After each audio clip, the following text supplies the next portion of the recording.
Kita siapkan hati kita. Kita akan memulai ibadah kita di sore hari ini. Mari kita bersatu hati kita berdoa. Kami mengucap syukur dan berterima kasih kepada Allah karena Engkau baik dan seluruh kehidupan kami, Bapak. Kami boleh melewati sepanjang tahun 2025 ini semua dengan kasih dan kemurahan Tuhan.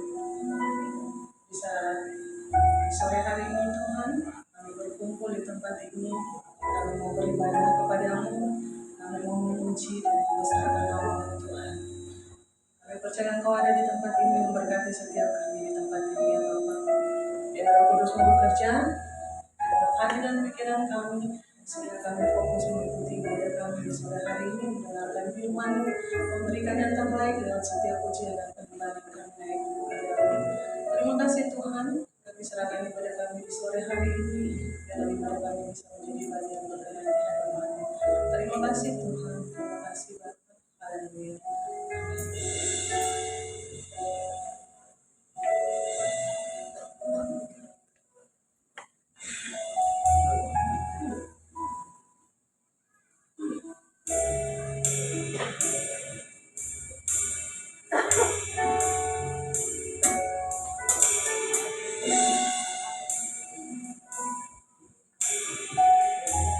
I will come to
surga maupun duka, Engkau ada bersama kami, Allah.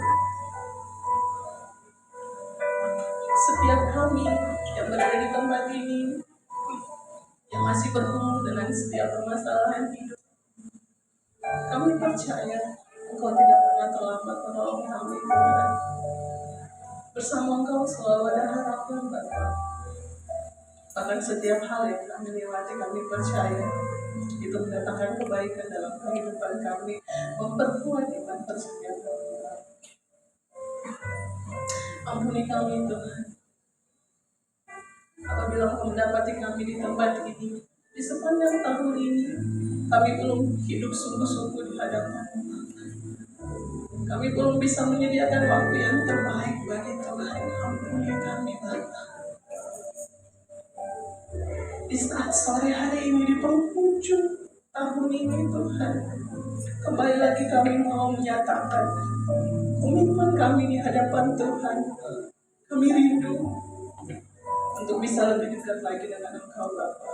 Kami rindu untuk hidup sungguh-sungguh di dalam Tuhan.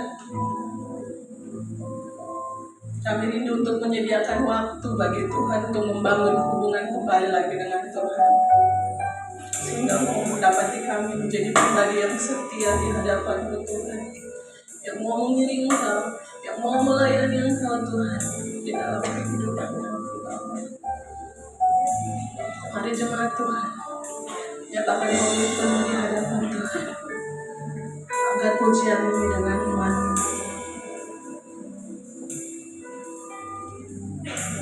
Mengiring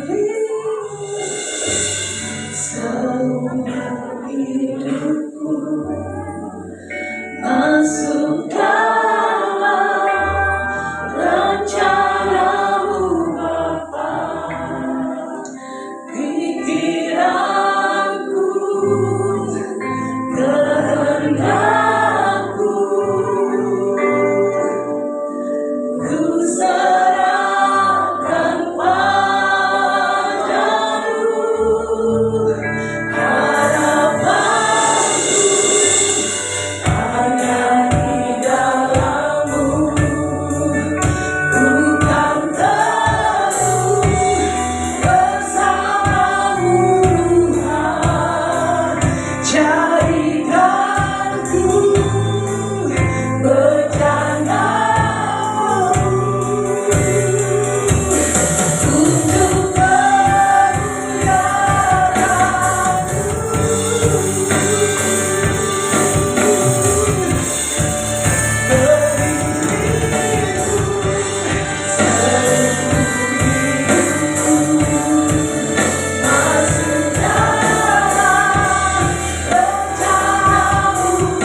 kiri kananmu, katakan semangat memuji Tuhan.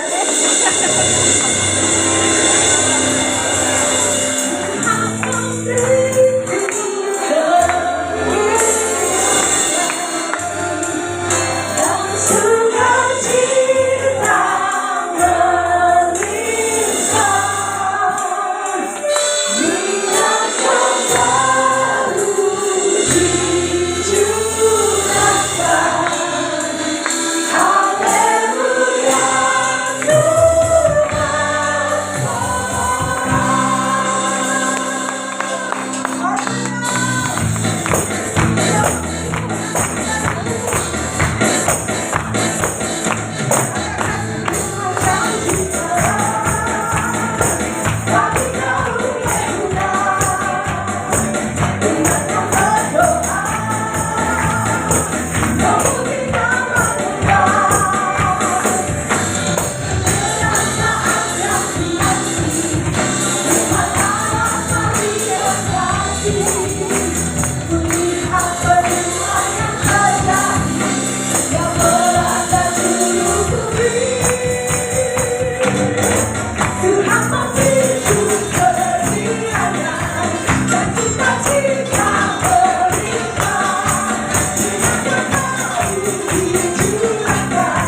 hari ini ada.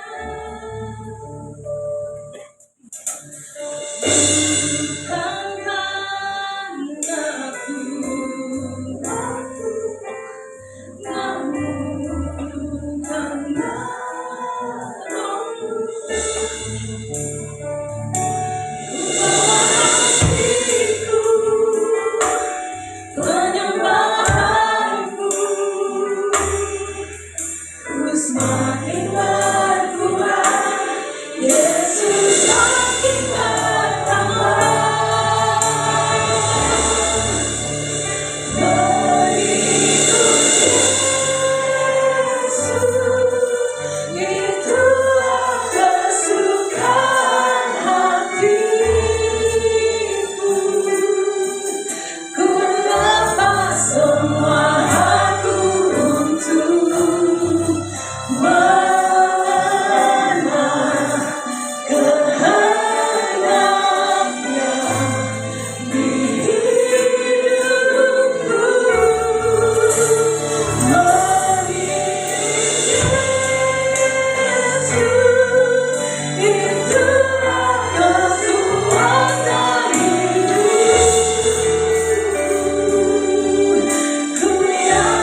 Kami percaya Engkau hadir di tengah kami. Dan kami naikkan pujian sembah kami, ucapan syukur kami di hadapan-Mu, oleh karena kasih-Mu yang besar. Oleh karena kasih-Mu Tuhan, kami dapat hidup sebagaimana kami ada saat ini. Dan kami percaya kasih-Mu tidak pernah berhenti bagi kami, Tuhan. Bahkan di saat kami pun melewati Engkau, ya Tuhan. Saat kami pun mulai tidak setia, Kau tetap setia, Tuhan. Oleh karena itu Tuhan, kami mau terus hidup di dalam kasih. Dan kami tidak mau main-main dalam hidup kami. Kami mau sungguh-sungguh Tuhan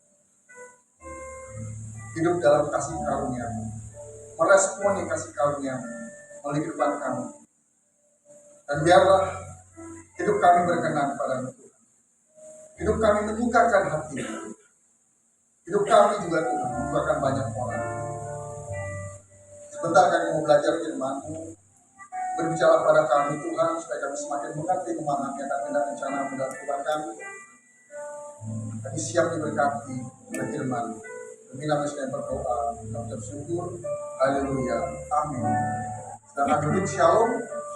Bapak Ibu saudara terkasih, hari ini kita beribadah ibadah raya hari Minggu yang terakhir di tahun ini. Karena 3 hari lagi ya, 29, 30, 31. Kita akan mengakhiri tahun ini, tahun 2025. Dan kita akan memasuki tahun yang baru, yaitu tahun 2026. Minggu lalu kita sama-sama merayakan ibadah atau perayaan Natal bersama-sama. Kita gabung ya dengan jemaat di pusat, yaitu di Rosimas. Ya, kita merasakan hadirat Tuhan, kita ya bergirang oleh karena begitu suasana tuh begitu bersemangat. Dan data yang saya dapatkan dari panitia yang hadir itu 440 bahkan lebih. Jadi panitia harus nambah konsumsi makanan. Walaupun akhirnya dari kurang jadi berlebih gitu. Makanan 400, yang hadir 450, pesan lagi 100, jadi lebihnya 50. Dan ya, nggak mungkin kan nggak habis kan. Habis juga makan. Nah, hari ini mestinya kan Pak Sugeng yang berkhotbah, tapi beliau benar-benar berhalangan. Dan kemarin Jumat apa siang sore? Sore ya, Jumat sore beliau menelpon saya, ya minta maaf nggak bisa khotbah hari ini karena benar-benar ada halangan. Ya minta digantikan ya, oleh saya karena nggak 1-2 hari lagi kan. Langsung saya bilang sama Bugeng, oke, kita bikin pesta. Saya bilang, kita adakan makan-makan deh. Jadi minggu lalu kita makan-makan, minggu ini makan-makan lagi. Makanan sudah tersedia di belakang. Harumnya, baunya sudah kecium ya. Tetap fokus pada makanan rohani dulu, baru makanan jasmani. Tenang, semua kebagian. Ya, ada ayam goreng, ada ayam bakar, ada apa lagi tuh? Sop, ada ikan bakar, ada babi. Apa lagi?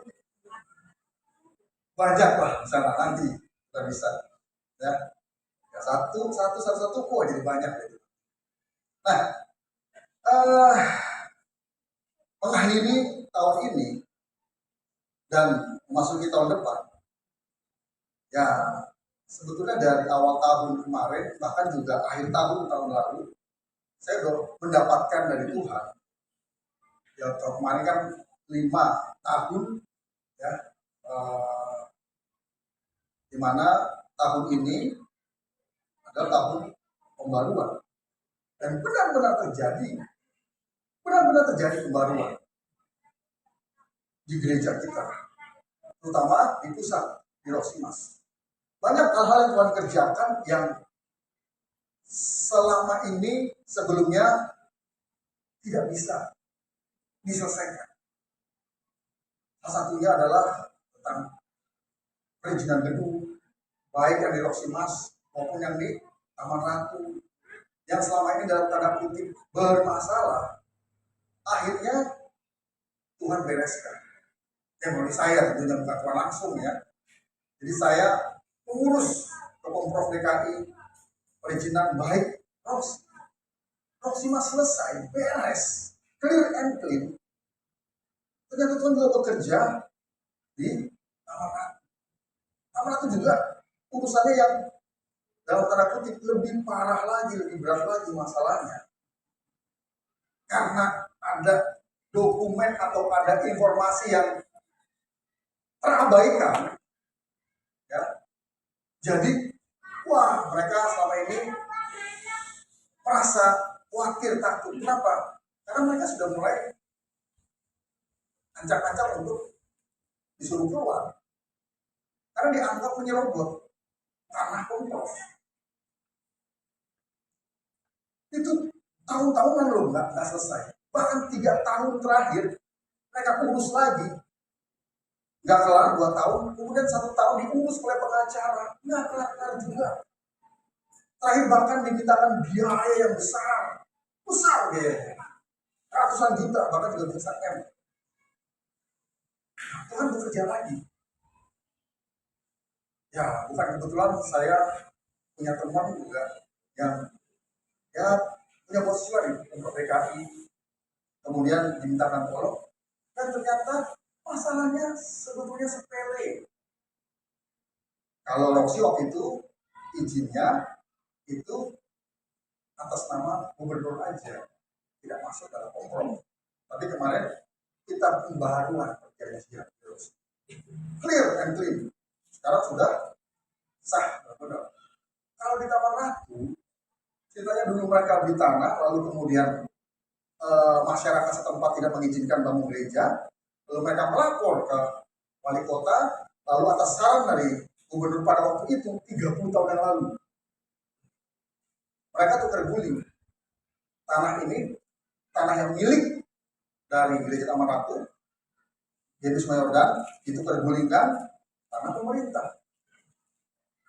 Yang ini jadi tanah pemerintah, yang ini diberikan pada Taman Ratu. Itu terguling, ada sebenarnya, tapi ternyata tidak tercatat di dokumen Pemprov wali kota Jakarta Barat.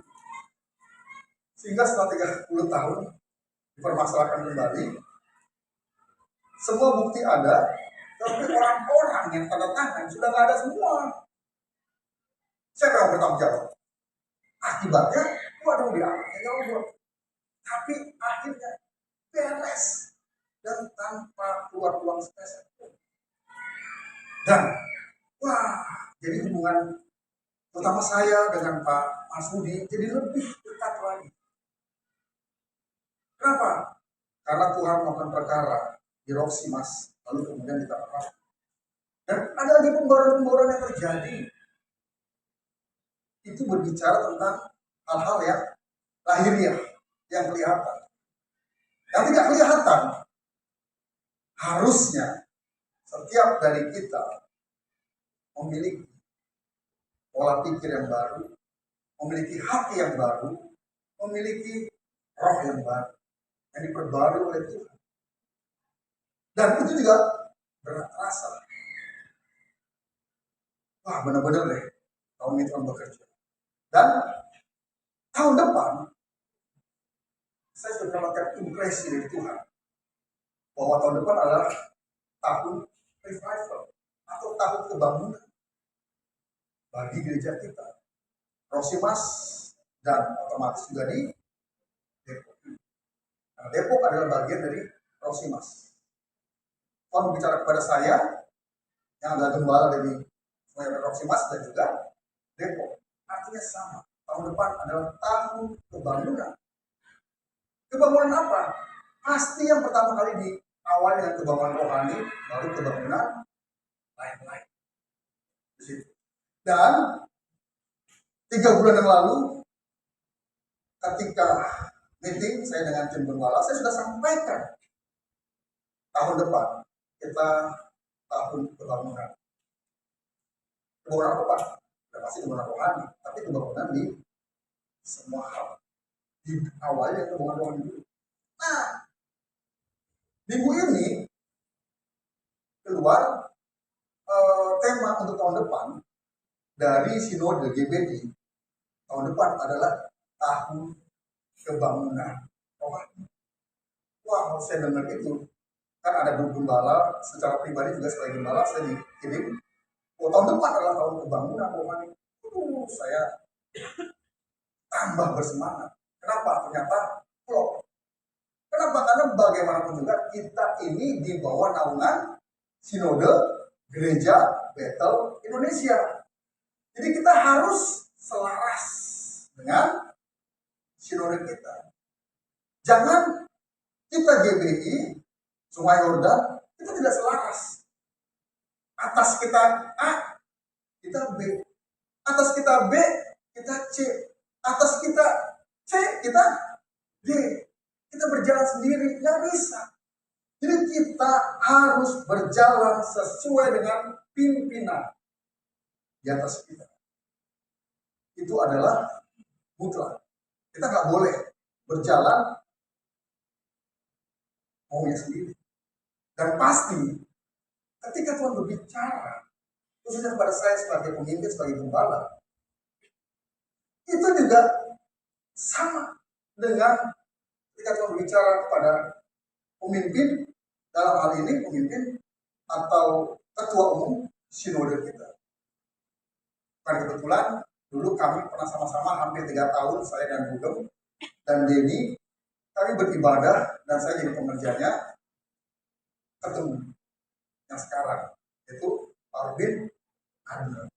Ternyata satu sama. Nah, makanya awal bulan kemarin saya berbicara, temanya adalah bangunlah jiwaku. Itu permulaan. Dan sekarang saya menyampaikan lebih dalam lagi, lebih sesuai dengan apa yang Tuhan taruh di dalam hati saya buat kita, gereja kita ini. Judul dari atau tema dari khotbah saya hari ini adalah kebangunan rohani tubuh Kristus. Dan ini pun juga saya dapatkan ketika saya menyiapkan khotbah ini. Saya menyiapkan khotbah ini bukan sehari, bukan semalam, bukan SKSD, apa tuh? Sistem kebut. SK-nya apa sih? Sistem SKS, sistem kebut semalam, ya kan? Ini biasanya dulu nih, kalau misalnya mahasiswa atau pelajar-pelajar ya kan, mau ulangan, belajarnya cuma semalam. Akhirnya besok nilainya ya cuma semalam doang gitu kan, karena belajarnya cuma semalam. Di situ. Nah, jadi ketika saya mempersiapkan dan saya mendapatkan dari firman Tuhan dan temanya adalah kebangunan rohani tubuh Kristus. Mari kita baca firman Tuhannya dari Kisah Para Rasul 2 ayat yang ke-41 sampai ayat ke-47. Kita baca bergantian, saya 41, Bapak Ibu 42 dan seterusnya sampai 47. Judul perikopnya adalah cara hidup jemaat yang pertama. Demikian firman Tuhan, orang-orang yang menerima perkataannya itu memberi diri dibaptis dan pada hari itu jumlah mereka bertambah kira-kira 3.000 jiwa. Silakan. Mereka bertumbuh dalam ajaran rasul-rasul dan dalam persekutuan, dan mereka selalu berkumpul untuk membicarakan roti dan berdoa. Maka ketakutanlah mereka semua, sedang rasul-rasul itu mengadakan banyak mukjizat dan tanda-tanda. Dan semua orang yang mau menjadi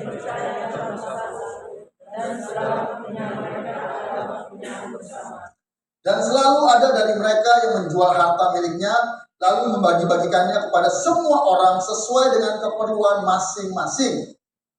Dengan keuntungan dan naskah, mereka berkumpul tiap-tiap hari dalam bait Allah. Mereka memecahkan roti di rumah masing-masing secara berdiri dan makan bersama-sama dengan Sambil memuji Allah, dan mereka disukai semua orang. Dan tiap-tiap hari Tuhan menambahkan jumlah mereka dengan orang yang diselamatkan. Jadi latar belakang dari perikop ini adalah kejadian di mana setelah Tuhan Yesus naik ke surga, lalu Tuhan Yesus menjadikan Roh Kudus pada semua murid-murid yang berjumlah 120. Padahal ketika Tuhan Yesus naik ke surga, disaksikan oleh 500 lebih murid-murid dan saudara. Tetapi yang tinggal menunggu janji Tuhan untuk turunnya atau datangnya Roh Kudus 120 orang. Jadi berkurang jumlahnya. Nah, lalu kemudian Roh Kudus turun atas semua murid-murid yang setia menanti. 120 orang. Itulah hari pencurahan Roh Kudus. Dan Roh Kudus hanya sekali dicurahkan atau sekali turun ke bumi ini. Lalu kemudian Roh Kudus sekarang yang bertindak. Apa ini? Ya, yang pertama adalah menginsafkan orang dari segala kesalahan kejahatan, khususnya orang Kristen. Yang kedua adalah mengingatkan kepada setiap orang Kristen, para murid, tentang apa yang sudah diajarkan oleh Yesus pada mereka, supaya mereka mengajarkan ke orang lain. Lalu Roh Kudus memberikan kuasa kepada semua murid-murid, dan sampai hari ini kuasa untuk apa? Kuasa untuk menjadi saksi, bahkan melakukan mukjizat. Masuk ke slide saya. Sekarang kita bicara pandangan umum di dalam kekristenan. Ya. Pada saat orang Kristen, tentunya 1, 2, 3, 4, 5 orang membicarakan hal-hal rohani, bisa dipastikan akan muncul sebuah kalimat atau frasa yang diucapkan berulang kali, yaitu mengenai apa? Kebangunan rohani. Ini orang Kristen lagi ngumpul nih, ya, entah itu kumpulan para gembala, para teolog, maksudnya tuh pengajar, ya, dosen, kemudian pengerja, kemudian jemaat, atau siapapun itu, akan selalu ada pembahasan mengenai kebangunan rohani. Kenapa? Karena memang kebangunan rohani adalah salah satu hal yang dinanti-nantikan oleh setiap orang Kristen yang percaya. Orang Kristen yang memiliki iman kepada Kristus. Kecuali orang Kristennya kecil KTP, yang cuma KTP-nya doang, yang munculnya cuma Jumat Agung, kemudian Pasca, Natal, atau bahkan nggak pernah muncul, jalan terus gitu. Ya, mereka pasti nggak akan berbicara mengenai kebangunan rohani. Lanjut, pola kebangunan rohani yang terjadi pada gereja mula-mula yang tadi kita baca, ya. Jadi terjadi kebangunan rohani pada gereja atau jemaat mula-mula setelah turunnya Roh Kudus. Dalam Kisah Para Rasul, tokoh kunci, ya, Petrus dan Paulus. Petrus berkhotbah kepada orang banyak, atau kalau kita bilang istilah saat ini, Petrus mengadakan KKR dadakan. Kayak hari ini kita nih mengadakan makan-makan dadakan. Jadi Petrus setelah dipenuhi Roh Kudus, lalu Petrus berkhotbah di hadapan 3.000 orang. Kenapa waktu itu banyak orang? Karena waktu itu di Yerusalem sedang merayakan merayakan Pentakosta. Jadi semua orang berkumpul dan Petrus berkhotbah di hadapan 3.000 orang. Saya pernah cerita ya. Akhirnya saya pernah merasakan mengajar ya atau berkhotbah di hadapan kurang lebih 3.000 orang. Di mana Pak? Waktu saya pelayanan ke Manado, itu ada acara namanya Jambore Anak Muda di Manado. Yang hadir itu 3.000 lebih. Bahkan pada hari terakhir, ya Jambore itu ditutup, malamnya adalah KKR. Yang hadir 6.000 lebih. Wah, tempatnya itu penuh sesak. Waktu saya ngajar di depan 3.000, itu rasanya takjub benar-benar. Melihat orang banyak begitu anak muda. Dan mereka juga semangat ketika mendengar pengajaran. Wah, itu pengalaman pertama. Dan mudah-mudahan bukan terakhir. Kecuali tertulis datangnya. Nah, Petrus berkhotbah pada orang banyak atau KKR dadakan pada hari raya Pentakosta dan jemaat bertambah menjadi 3.000 orang.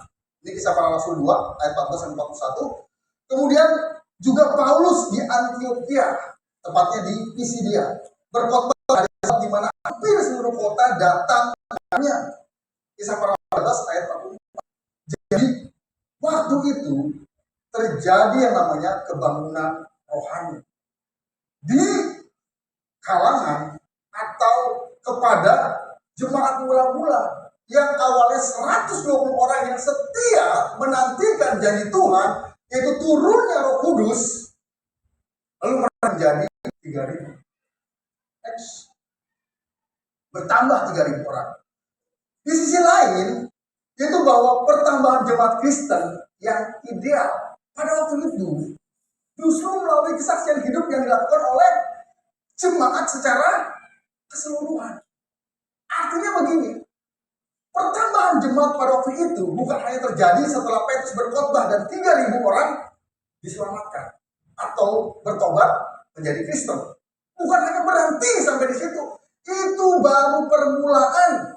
Juga ketika Paulus berkhotbah di hadapan banyak orang dan orang menjadi percaya, itu juga baru permulaan.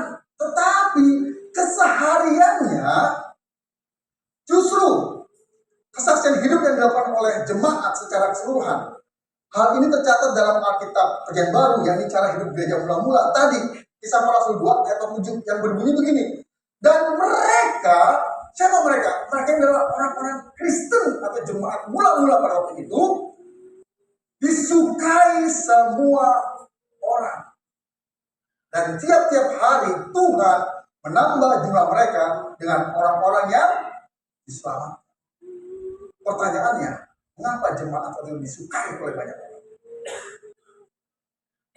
Kalau kita baca tadi, mereka semua giat ya, di dalam pekerjaan Tuhan, giat di dalam ibadah. Mereka semua berbuat baik, bahkan mereka semua menyerahkan semua harta mereka untuk dibagikan kepada seluruh jemaat yang ada. Sehingga pada waktu itu tidak ada orang kaya, tidak ada orang miskin. Semuanya sama. Ini juga mungkin yang dipakai oleh sosialis komunis. Semuanya rata.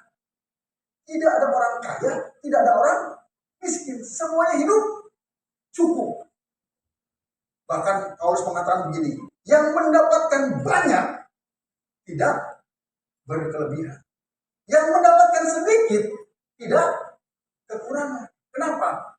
Karena semuanya dibagi. Itu yang membuat banyak orang suka pada orang Kristen pada itu. Kenapa? Karena orang Kristen memberikan kesaksian hidup mereka yang baik. Bukan hanya dengan kata-kata, bukan hanya waktu di gereja atau ibadah, tapi dalam kehidupan sehari-hari.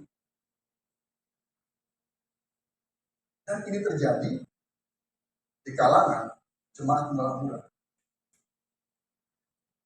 Lanjut.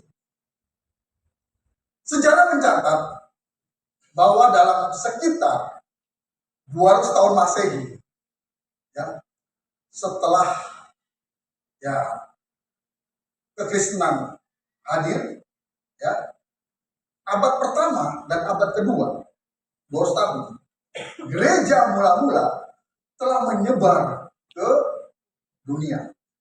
Bahkan ada anggapan seandainya ada 5 orang pada zaman itu, dipastikan satu di antaranya adalah orang Kristen yang radikal. Orang Kristen yang sungguh-sungguh. Bukan orang Kristen yang melempem. Bukan orang Kristen yang hanya KTP. Bukan hanya orang Kristen yang mengaku-ngaku Kristen. Tapi orang Kristen yang radikal, yang semangat, yang sungguh-sungguh mengikut Tuhan, yang sungguh-sungguh berbuat baik, yang sungguh-sungguh menjadi saksi. Dan disukai banyak orang. Bayangin. Dari 5, 1 pasti orang Kristen yang radikal. Artinya berapa? Artinya 20% dalam 200 tahun. Dunia 20% adalah orang Kristen. 1 dari 5. Secara matematik 20%, betul nggak? Ibu guru. 20%. Nah, dan sejarah mencatat pada tahun 380 Masehi, ketika Kaisar Konstantin menjadi Kristen, maka kekristenan menjadi agama resmi Kekaisaran Roma. Jadi ketika Raja atau Kaisar Konstantin jadi Kristen, oleh karena dia mendengar tentang Injil, dia melihat kesaksian orang Kristen yang hidupnya baik, dia jadi Kristen. Maka kekristenan menjadi agama resmi di Roma. Dan semua orang Roma harus memeluk Kristen. Next. Nah, sekarang fenomena gereja. Ya. Apa namanya? Kejadian-kejadian selanjutnya. Pada tahun 1054 Masehi atau abad ke-10 memasuki abad ke-11 terjadi perpecahan pertama yang disebut dengan skisma. Saya senang nih waktu baca sejarah karena saya mendapatkan banyak informasi, tapi saya sedih atas informasi yang saya dapatkan. Itu apa? Pada tahun 1054 Masehi terjadi perpecahan besar, yakni kekristenan terbagi menjadi gereja Katolik Roma dan gereja Ortodoks Timur. Katolik Roma ada di barat, Ortodoks Timur ada di wilayah timur.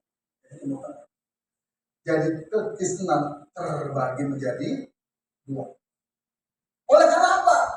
Oleh karena perbedaan pendapat, oleh karena perbedaan pemikiran, oleh karena perbedaan keyakinan atau pengajaran yang berbeda. Mulai sisi manusianya masuk ke dalam kekristenan yang tadinya semuanya murni. Pada tahun 1517 atau 1517 abad ke-15 terjadi lagi nih. Nah, boleh bilang perpecahan lagi. Dalam bentuk reformasi Protestan yang disebut Lutheran. Yang dimotori oleh Luther King, Martin Luther. Yang kemudian membentuk aliran gereja Protestan. Protestan itu maksudnya adalah Protestamen. Bukan protes itu gara-gara ada orang protes jadilah aliran Protestan. Bukan. Kalau Bapak Ibu Islami berpikir gara-gara ada protes jadi gereja Protestan, salah. Protestan itu artinya protestamen, kembali kepada testamen atau perjanjian atau Injil atau Alkitab. Kenapa? Karena pada waktu itu kekristenan di Roma, di wilayah barat, itu mengalami degradasi atau penurunan secara rohani dan secara moral, sehingga banyak hal-hal yang tidak baik terjadi. Salah satu contohnya adalah jual beli surat pengakuan. Terus, pada waktu gereja Katolik itu mengalami penurunan, orang nggak percaya lagi pada gereja. Bahkan sejarah mencatat nih, saya dapat informasi sejarah untuk supaya orang-orang jemaat kembali ke gereja. Apa yang dilakukan oleh para pastor atau petinggi-petinggi gereja? Mereka menyebar isu adanya Dracula. Makanya Dracula takutnya sama apa? Salib sama Alkitab. Sehingga waktu itu jemaat ketakutan dan mereka masuk gereja kembali. Tapi itu cerita sejarah yang masuk dalam ya sejarah Kristen lah. Itu tambahan doang. Ya. Itu apa namanya istilahnya disclaimer. Ya. Nggak bisa dibilang wah ini masuk bagian dalam sejarah. Itu hanya menulis tambahan. Oke, ini perpecahan kedua besar. Sehingga akhirnya di barat itu ada aliran Protestan. Lalu tambah lagi Calvin. Ya. Calvin siapa? Nama lengkapnya? John Calvin. Yang kemudian ada aliran yang namanya Reform. Lanjut. Gereja dengan aliran Pentakosta muncul pada tahun 1901. Dan ya di Topeka ya, Kansas. Dan puncaknya pada tahun 1906, abad ke-19 di Azusa Street, Los Angeles, Amerika, yang dinamakan oleh orang Pentakosta sebagai apa? Pentakosta kedua. Karena Roh Kudus kembali dicurahkan. Padahal sebetulnya itu bukan Pentakosta kedua. Itu adalah fenomena di mana waktu itu banyak jemaat kepenuhan Roh Kudus. Karena nggak mungkin Roh Kudus dicurahkan kembali, berarti Roh Kudusnya ada dua dong. Atau Roh Kudus yang pada waktu dicurahkan murid-murid 120 itu naik lagi ke surga, kemudian turun lagi. Kenapa gitu? Atau Roh Kudus yang baru nih, Neo Roh Kudus, kan ada sekarang tuh, ya kan? Grup apa pecah bikin Neo apa? Neo apa? Ada lagi apa namanya? Partai politik, ya kan, pecah, kemudian ada titik-titik pembaruan, gitu kan. Kalau perjuangan ya, itu di gereja apa? Gereja juga ada titik-titik pembaruan, titik-titik perjuangan, sama. Lanjut.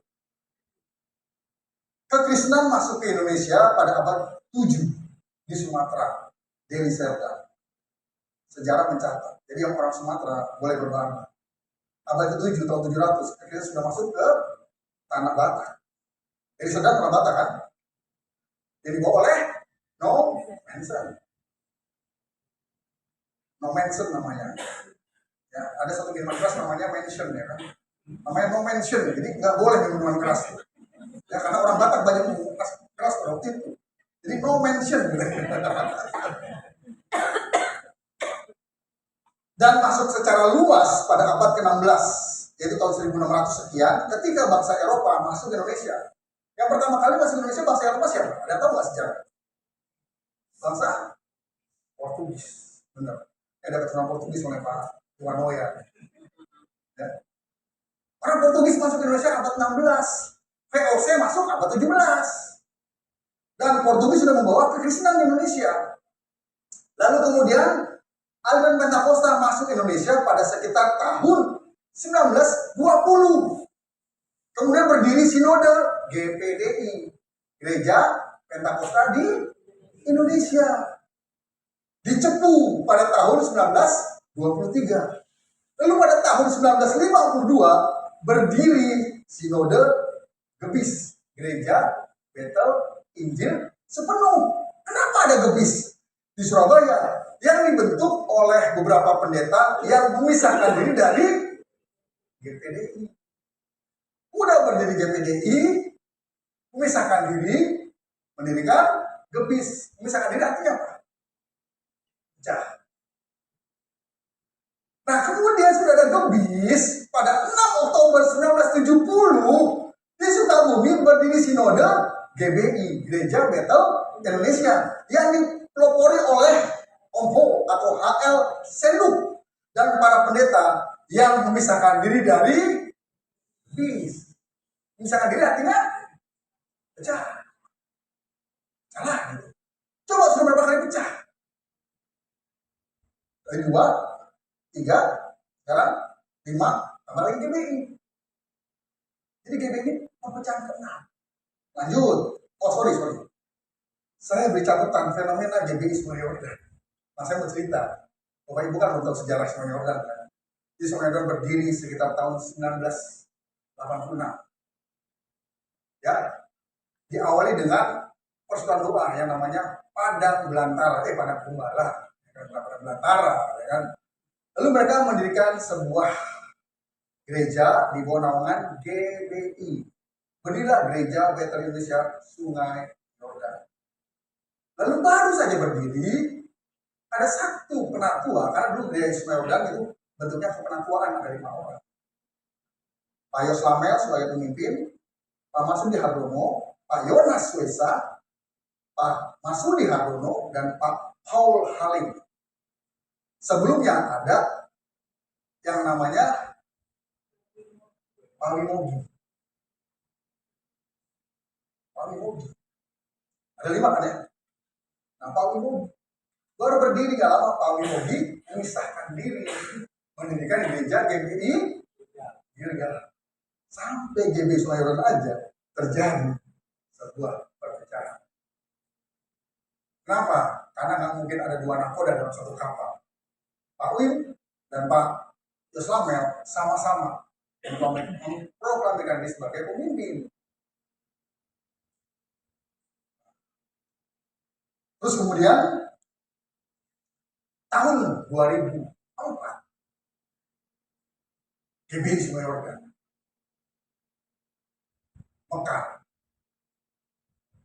mendirikan 2 penatua, yaitu Pak Paul Halim dan Pak Yonas Wesa, memisahkan diri, mendirikan sinode sendiri, Gereja Sungai Yordan Indonesia. Yang salah satu pengerja itu ada di situ. Pak Iwan tuh. Ini pelaku sejarah juga nih. Itu bayangin, udah GBI, Pak Wim keluar masih mending. Buka GBI lagi kan. Ini Pak Yonas dan Pak Paul Halim mendirikan sinode sendiri. Kenapa? Karena salah satunya nih, ada isu bahwa semua aset gereja di bawah sinode GBI akan diambil alih oleh sinode, jadi milik sinode. Sungai Yordan asetnya banyak, karena Sungai Yordan itu salah satu gereja besar, gereja kaya.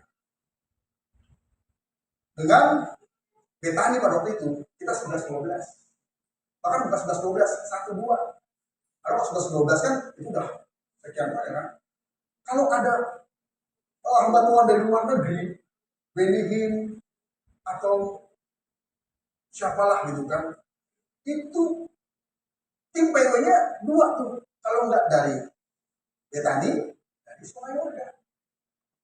Sungai Yordan dulu terkenal banget akan PW-nya. Pak Iwan juga salah satu singernya dulu tuh. Tapi mungkin singer lapisan keberapa kali ya. Itu. Lalu kemudian tahun 2004, ya mekar nih, kalau nggak mau dibilang pecah. 2 penatua bangun sinode sendiri dengan alasan aset dibagi 2. Nah, tapi ini ya salah satu isu lah, kan? Salah satu isu. Kenapa saya berani cerita? Karena itu sudah ketahui orang banyak. Tapi Bapak Ibu udah tahu kan? Hari ini kan? Karena Bapak Ibu ada jemaat, saya kasih tahu. Karena saya khotbah di depan jemaat saya, bukan di depan jemaat orang. Kalau di depan jemaat orang, saya nggak akan cerita hal ini. Di situ.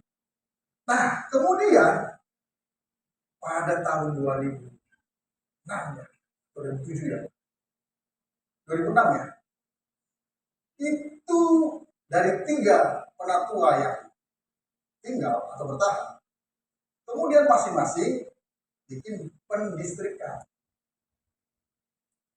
Jadi boleh dibilang pecah lagi.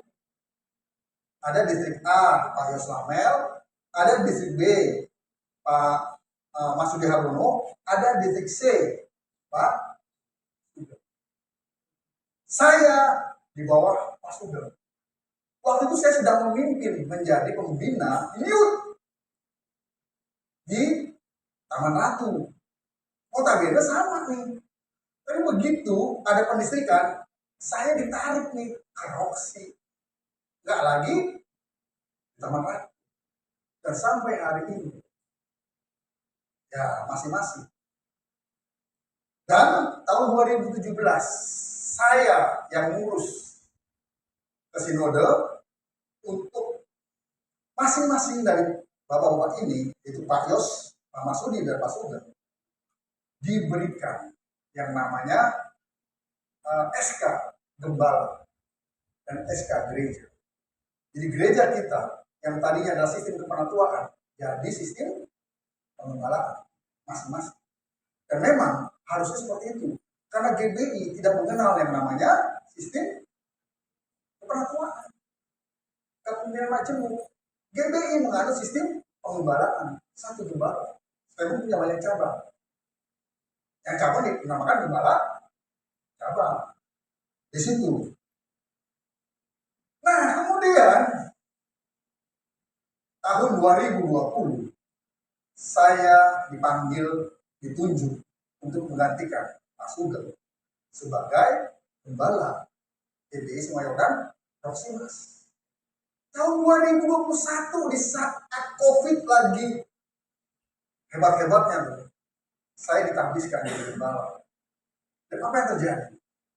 Ada sebagian jemaat yang tidak setuju.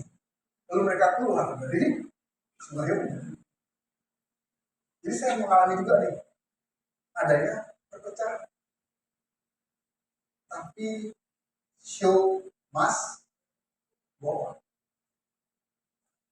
Karena saya yakin percaya bahwa Tuhan yang menurut saya dan jemaat juga sebagian yang tetap tinggal setia. Mereka meyakini percaya bahwa semua anak Tuhan. Dan hari ini jemaat di Roximas itu tercatat sekitar 250 lebih dari sekitar 350. Artinya ada 100 jemaat yang mereka memisahkan diri, tapi masing-masing. Ada sih beberapa kelompok-kelompok, tapi ya itulah fenomena gereja, termasuk Ismail. Tahun 2017 ya saya memulai perintisan di sini. Waktu dengan Pak Johanis, dengan Pak Suhendar, karena kami sama-sama ada di STBI. Saya dengan beberapa teman-teman dia jokin, Pak, buka gereja. Saya bilang, seperti tulis berkata, ketika ibunya Maria menyuruh untuk mengubah air menjadi anggur, terus bilang apa? Waktuku. Tapi akhirnya ya sudah berjalan sampai gereja perintisan kita ini sudah tahun ke berapa yo? 8. Tadi siapa yang ngomong kasih hadiah? Hadiahnya mau nambah, nanti boleh nambah teman-teman. Lanjut. Tahun 2024 tercatat ada sekitar 45.000 jumlah sinode di seluruh dari kekristenan 120 orang jadi 3.000 orang, jadi sekian ribu orang, tapi mereka satu. Sekarang 2000 tahun kemudian ada 45.000, sekitar 45.000 lebih sinode di seluruh dunia. dengan berbagai macam doktrinnya masing-masing. Doktrin nggak selalu berbicara tentang pengajaran yang sesuai dengan isi Alkitab. Doktrin bisa dipengaruhi oleh keyakinan, pemikiran, kepercayaan gembalanya. Kalau gembalanya dulu hidup dalam okultisme, penyembahan kepada roh-roh, ketika dia buat gereja, bisa aja tuh. Lalu gembalanya dulu mungkin sebagai apa? Pendekar silat gitu. Atau sebagai apa? Jadi doktrin itu nggak selalu sesuai dengan kebenaran firman Tuhan. Doktrin itu dipengaruhi oleh pemikiran manusia. Dan ada sekitar 45.000 doktrin yang ada di dunia ini. Bayangin. Tahun 2004 saja, 2024 tercatat ada 104 sinode di bawah PGI, Persekutuan Gereja-Gereja di Indonesia. Kita GBI termasuk salah satu di bawah PGI. Belum termasuk yang di luar PGI. Ada PGLII, ada ini, ada itu, ada ini. Ya, diperkirakan ada 200 lebih sinode di Indonesia. 200 sinode artinya 200 doktrin. Makanya nggak heran di YouTube terjadi perang doktrin. Perang doktrin itu lebih kepada kemanusiaan, bukan firman Tuhan. Karena firman Tuhan bukan diperdebatkan.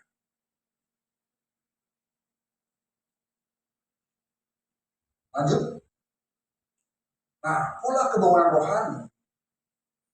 Kebangunan rohani yang dipimpin oleh tokoh rohani tertentu, seperti para nabi dan imam, serta raja, dan lainnya, itu terjadi di dalam masa perjanjian lama. Lihat, perjanjian lama, baca deh. Kalau nggak imam yang memimpin bangsa Israel, raja, atau lagi nabi. Tuhan pakai 3 status ini. Lanjut.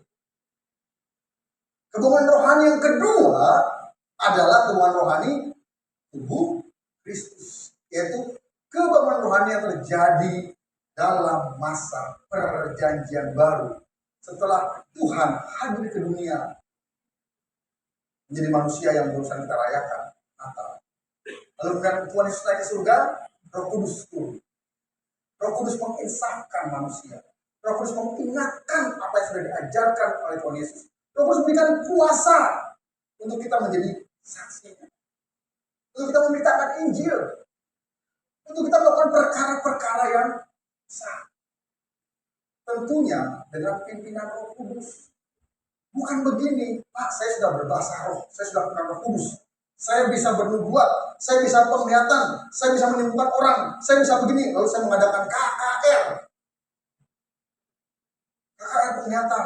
Jemaat yang mau dapat penglihatan, ikuti saya. KKR penyembuhan ilahi, KKR apalagi itu, nubuatan segala macam. Dulu saya pernah ikut satu pengajaran, ya, itu pengajaran profetik. Bagaimana saya diajarkan untuk bernubuat. Kita diajarin, lalu suruh praktek. Ini kan suami istri, ya kan? Suami istri. Kalau suami istri nggak usah diajarin bernubuat. Coba kamu membuat tentang suami kamu. Tahu, wah kamu kan orangnya begini, udah tahu. Nah, waktu itu kita suruh cari orang yang nggak kita kenal. Lalu saya pilih salah satu orang, nih, bapak-bapak dari keturunan Tionghoa. Tampangnya oke, keren, tapi penampilannya rusuh, bahkan sudah cepet, yang sudah jelek. Lalu kami suruh masing-masing bernubuat, nubuatin dia nubuatin saya. Dia nubuatin saya, Tuhan pakai lebih lagi, itu umum kan? Saya kenal nubuatin dia apa ya? Otak saya berpikir, saya lihat dari atas ke bawah. Ini orang kayaknya keren, ya kan? Tapi bajunya lusuh. Ini pasti pengusaha yang lagi bangkrut nih. Lalu saya nubuatin, saya doain, Tuhan akan mengembalikan, memulihkan usahamu untuk ini. Ternyata benar. nggak tahu pekerjaan Roh Kudus atau pekerjaan saya sendiri. Pak, memang Pak, saya punya usaha, saya lagi bangkrut Pak, gitu.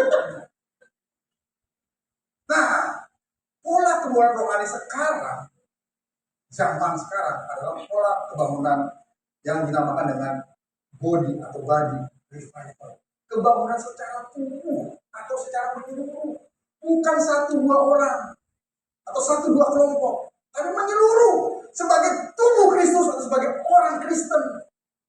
Lanjut. Memicu kebangunan rohani secara tubuh. Oke, secara cepat. Pertama adalah faktor utama dari pemicu kebangunan rohani secara tubuh adalah Roh Kudus yang memimpin gereja. Bukan gembalanya, bukan pendoanya, bukan pengajarnya, bukan pendananya. Karena ada gereja digerakkan oleh pendana. Kalau Bu Mary bilang apa? Lo bukan donatur, jangan donatur. Tapi kalau donatur, silakan ngatur, gitu ya. Dan kebanyakan donatur besar di gereja ngatur gerejanya, sehingga akhirnya gereja berjalan bergerak sesuai dengan pimpinan donatur, bukan pimpinan gembala lagi. Parahnya lagi bukan pimpinan Roh Kudus, karena merasa punya uang, punya segalanya. Kita mau bikin apa? Silakan. Kemarin saya mau makan, saya bilang bukan, aduh Mas, mendadak begini Mas, kasihan mereka gimana? Nggak, dicoba dulu. Telepon kalau nggak bisa ya sudah. Telepon aku boleh nih. Telepon dulu ternyata oke. Ya cuma makan begini doang sih. Kan? Masak sedikit kan. Tapi kalau dikumpulin jadi saya bilang sama bukan, tapi jangan memberatkan. Nggak harus satu orang masak untuk 80 orang karena target 80 orang. Wah, yakin 80 orang. Itu masak tuh nasinya tuh buat 80 orang tuh. Sekarang 50 orang harus habisin gitu kan. Berarti satu orang harus 2 porsi. Lo tahu bapaknya apa yang di belakang gue. Yang pertama, faktor adalah Roh Kudus. Jadi gereja harus digerakkan oleh Roh Kudus, bukan manusia, siapapun dia. Sepintar apapun, sekaya apapun, sehebat apapun, Roh Kudus faktor utama. Yang kedua, para pemimpinnya, yaitu rasul, nabi, penginjil, gembala, dan pengajar, memperlengkapi tubuh atau komunitas sedemikian sehingga pada gilirannya tubuh atau komunitas itu sendiri menjalankan pelayanannya. Kisah para Rasul 2 ayat 42, Efesus 4 ayat 11 sampai 12. Artinya begini, setiap pemimpin rohani dalam komunitas itu dia harus mengajarkan, melatih, memberikan contoh teladan kepada orang-orang yang dipimpinnya. Untuk apa? Memiliki pengetahuan tentang firman Tuhan yang benar, memiliki pola pikir yang benar, memiliki karakter yang benar, yang baik, sopan santun, sehingga mereka jadi orang-orang Kristen yang memiliki kualitas yang seperti firman Tuhan ajarkan. Dimulai dari pemimpin yang mengajar, membimbing orang-orang di bawahnya. Bukan one man show. Pemimpin sendiri yang pintar, jemaat dibodoh-bodohi. Kenapa? Karena takut kalau jemaat pintar, jemaat pada ngelawan. Ini jemaat bodoh aja lah. Dengerin kata saya. A, B, C. Udah, saya ngomong itu hukum, itu firman Tuhan. Apalagi yang kata-kata Tuhan bicara pada saya. Hari ini kita harus pesapora, makan-makan. Enggak tuh. Saya kemarin cuma terpikir aja. Kan biasanya kita akhir tahun kan ada makan-makan ya. Dosa enggak? Enggak. Kecuali kita ada tadi tuh mention.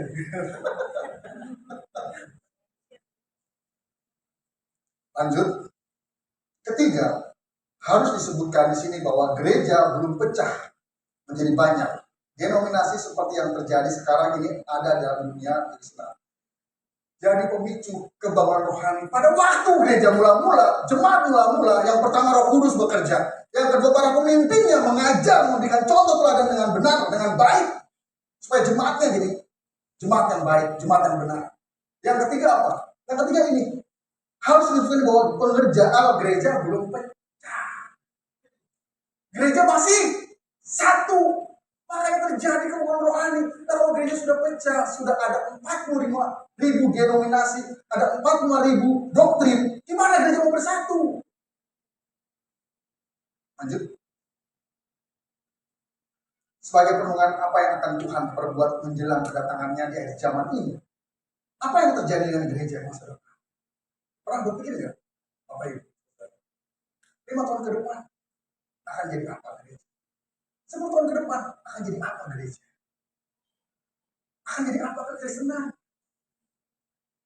Kalau kita sebagai orang Kristen, kita jadi orang Kristen yang baik, kita jadi orang Kristen yang benar, kita jadi orang Kristen yang disukai banyak orang karena kita baik.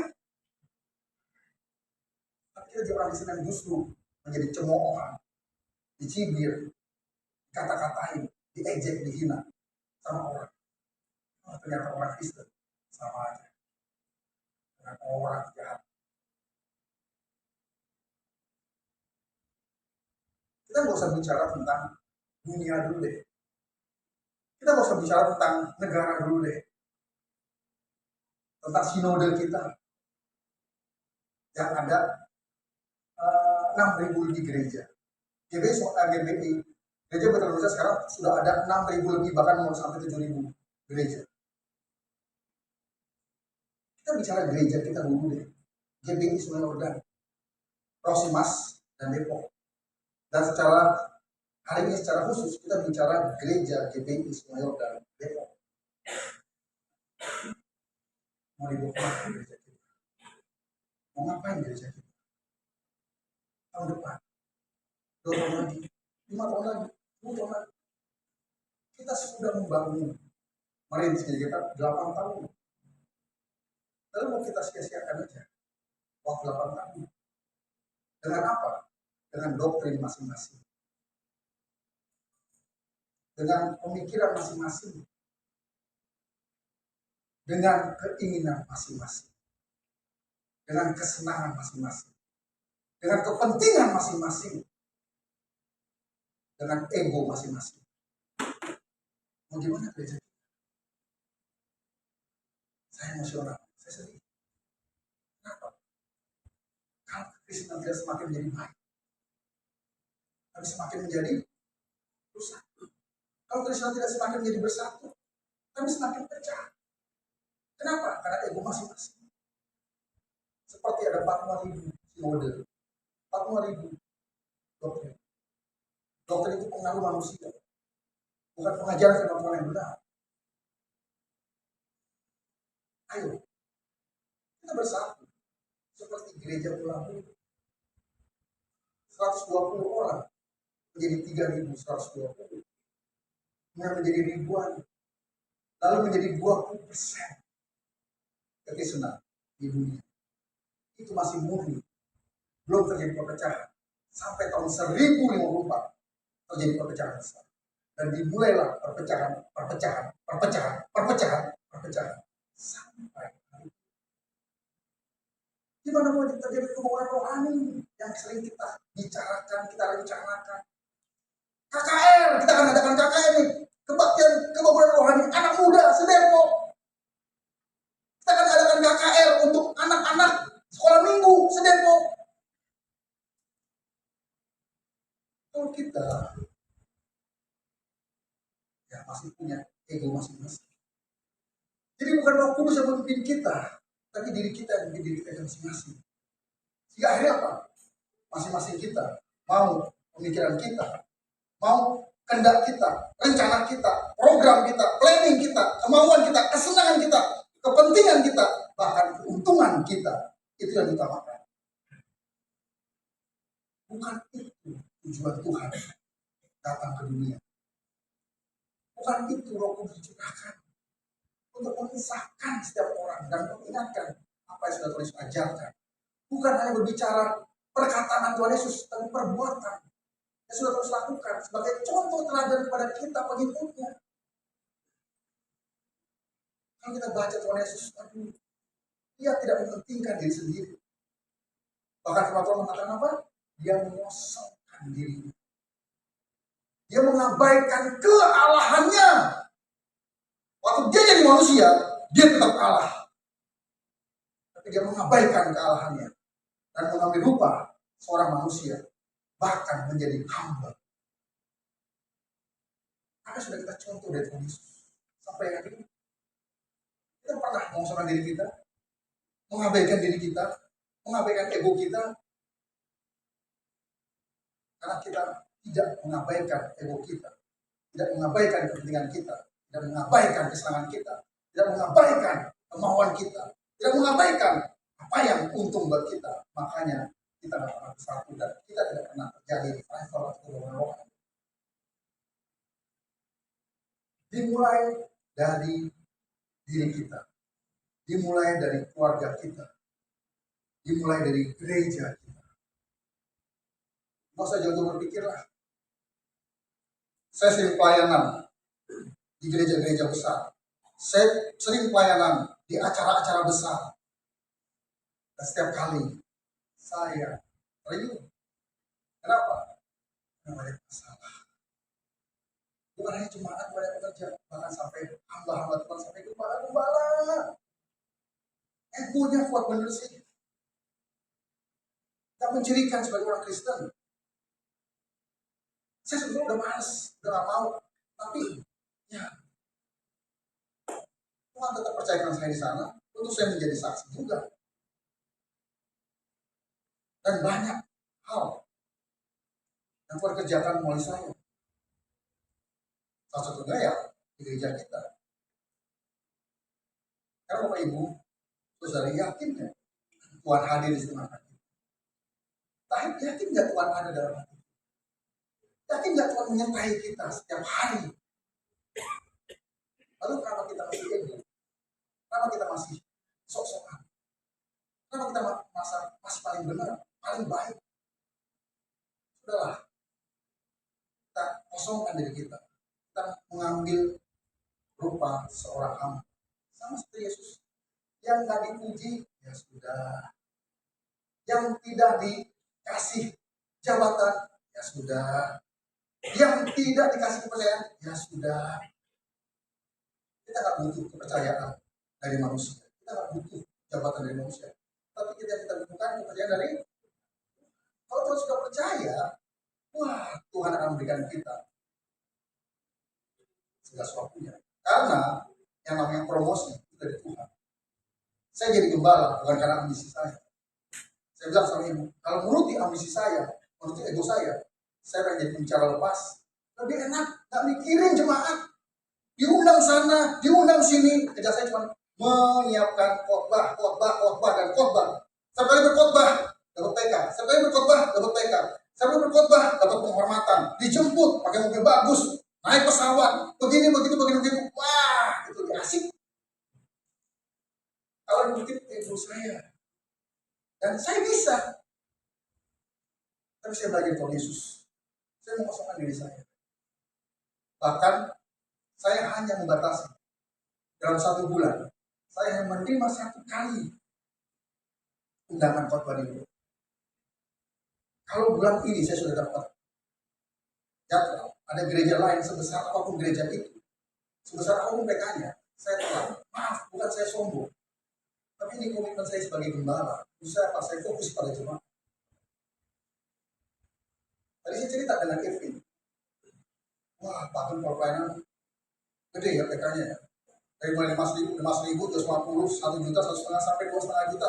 Bahkan sampai 6 juta. Sekali saya berangkat keluar kota, saya bisa bawa pulang duit 10 juta minimal. Dan itu sudah terbukti. Saya batasi. Karena baru saya cari. Karena saya Tuhan angkat sebagai gembala dan tugas tanggung jawab saya adalah fokus kepada jemaat. Kecuali kalau saya bukan gembala, saya khotbah lepas, saya kemana-mana. Pasti mobil saya bukan lagi mobil gereja. Avanza bukan mobil pribadi saya, bukan Aprilia. Mungkin sudah bisa Alfa, mungkin. Sekarang masih jadi Alfa. Ya. Nah, Bapak Ibu Saudara, hari ini saya berkhotbah ini untuk modal kita di tahun depan. Ayo kita mengalami revival. dimulai dari diri sendiri, dari keluarga, dan kita semua nih sebagai jemaat gereja. Kita mengalami revival nggak sih? Kita bisa, kita masing-masing. Semua harus terlibat. Ayo, tinggalkan ego masing-masing. Ambil rupa seorang hamba. Kalau ada kepahitan, beresin. Ada kecewaan, beresin. Ada kemarahan, ada dendam, beresin. Kalau ada hutang, beresin juga. Semuanya harus diberesin supaya kita tahun depan kita bisa mengalami revival. Karena revival saat ini bukan oleh 1-2 orang, tapi semua orang percaya. Lanjut kesimpulan saya. Ya, dalam pengaturannya ketika gereja sudah pecah menjadi banyak yang menasih, maka Tuhan membangkitkan para revivalis zaman sekarang untuk menjalankan kebangunan rohani melalui kebaktian akbar. Dan puji Tuhan banyak jiwa diselamatkan. Tetapi era kebangunan rohani melalui para revivalis itu sudah berakhir. Nggak lagi kakek-kakek besar kan? Bahkan pembicaraan kakek besar banyak tumbang itu. Nah ternyata mereka juga belum benar hidupnya. Tetapi seperti era kebangunan rohani melalui para revivalis ini sudah berakhir dan berganti dengan kebangunan rohani secara menyeluruh, yaitu kebangunan rohani secara tubuh Kristus atau dinamakan dengan body revival. Lanjut. Kita percaya bahwa menjelang kedatangannya Tuhan pasti mencelikan umat pilihannya mengalami kebangunan rohani atau kebangunan tubuh atau body revival di dalam komunitas mereka masing-masing. Dalam hal ini gereja. Sedemikian sehingga terjadi kebangunan tubuh Kristus di akhir zaman. Next. Gereja masa depan adalah gereja yang mengalami body revival. Kita sebagai jemaat sekaligus pelayannya harus terus memperlengkapi diri agar kita menjadi bagian dari proses body revival yang sedang Tuhan kerjakan saat ini. Lanjut. Kesimpulan, yang pertama, kebangunan rohani berbagai aspek diawali oleh kebangunan dalam berbagai aspek diawali oleh kebangunan rohani, karena tidak akan terjadi kebangunan dalam segala aspek kalau tidak terjadi kebangunan rohani. Karena kebangunan rohani Tuhan yang berperkara. Lanjut. Kebangunan rohani dalam perjanjian baru adalah kebangunan rohani secara menyeluruh. Jadi semua orang Kristen jemaat terlibat. Jadi kan body revival. Kebangunan rohani melahirkan perubahan hidup yang signifikan dan berdampak ke segala aspek kehidupan, baik spiritual maupun jangan hanya rohani di gereja, jangan hanya rohani ketika pelayanan, tapi kita juga harus rohani ketika kita ada di tengah-tengah orang lain yang bahkan belum percaya, yang bahkan mungkin memusuhi kita karena kita orang Kristen. Lanjut. Kebenaran rohani terjadi oleh karena gerakan Roh Kudus dan respon dari seluruh umat serta adanya kesatuan di antara umat. Tanpa ini tidak akan terjadi kebangunan rohani. Lanjut. Kebangunan rohani akan berdampak kepada pertumbuhan dan pertambahan jiwa secara benar. Bukan pertambahan jiwa karena perpindahan jemaat.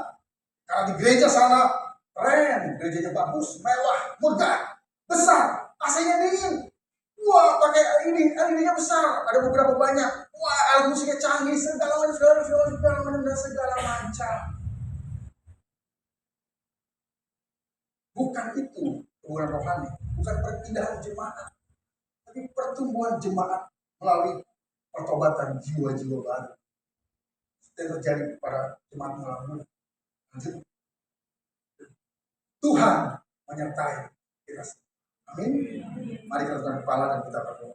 Tuhan Bapa di surga, bersyukur untuk firman-Mu yang panjang itu, karena hamba harus menjelaskan secara detail. Karena jemaat harus menangkap juga dengan detail.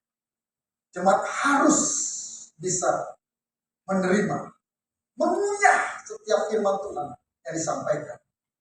Jemaat merasakan setiap rasa yang ada dari firman Tuhan.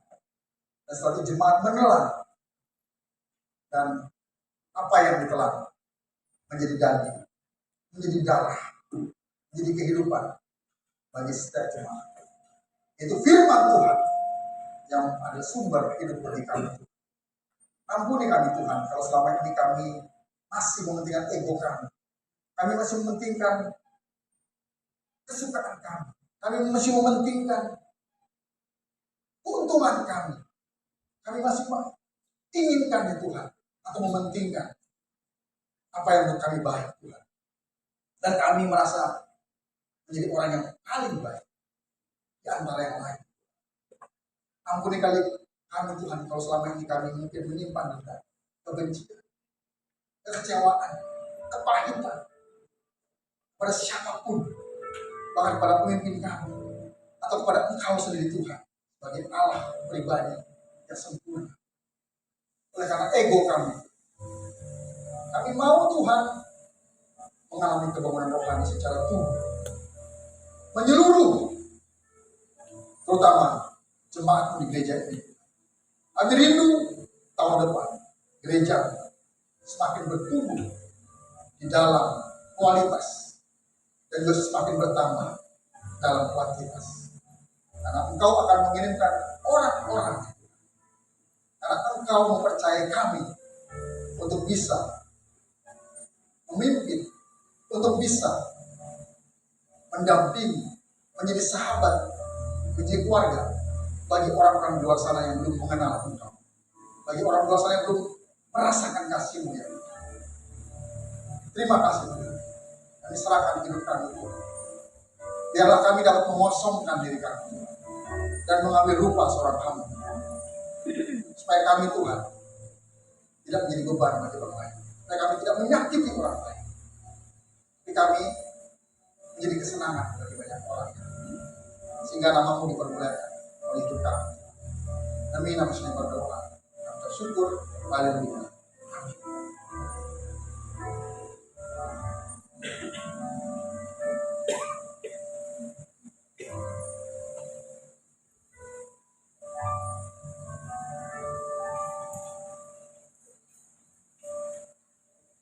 Saatnya kita memberikan persembahan syukur kita. Saya berikan kesempatan bagi Bapak Ibu untuk mempersiapkan persembahannya. Untuk persembahan saya persilakan.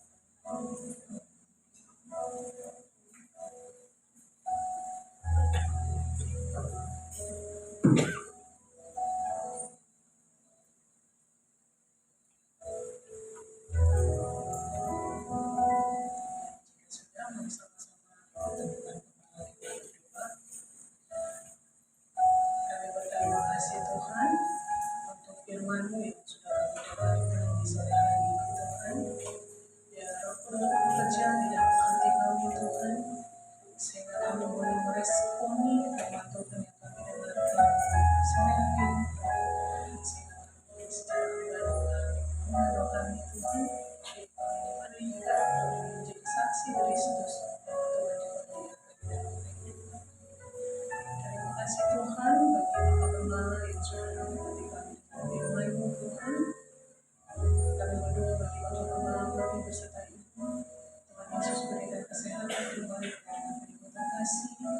Biarlah Bapak Ibu Gembala kami boleh tetap menjadi teladan dan contoh yang benar sesuai dengan firman Tuhan bagi kami jemaat, dan juga boleh memberkati Bapak Ibu Gembala di dalam keluarga maupun di dalam pelayanan, dan Tuhan dipermuliakan dalam kehidupan Bapak Ibu Gembala seluruh keluarga. Di saat sore hari ini Tuhan, kami memberikan persembahan syukur kami kepada Tuhan dan mengucapkan syukur karena Engkau sudah memberikan yang terbaik dalam kehidupan kami. Terima kasih Tuhan, kami siap memberi. Hallelujah.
sebagai satu panduan untuk kita hidup.